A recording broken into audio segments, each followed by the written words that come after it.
To insert a blank page to your PDF, open the PDF with Adobe Acrobat and then in this tools section, click on Organize Pages, or you can just go to this tools section.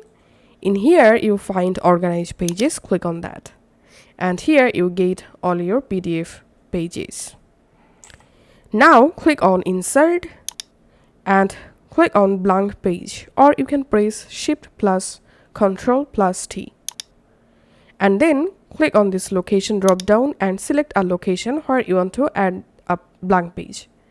For example, I want to add a blank page before this page. So I'm selecting this page and clicking on Insert, Blank Page, Location, selecting Before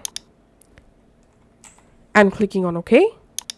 And we can see a blank page added before this page. So that's it for now. Or you can just drag and drop to change the blank page location just like this.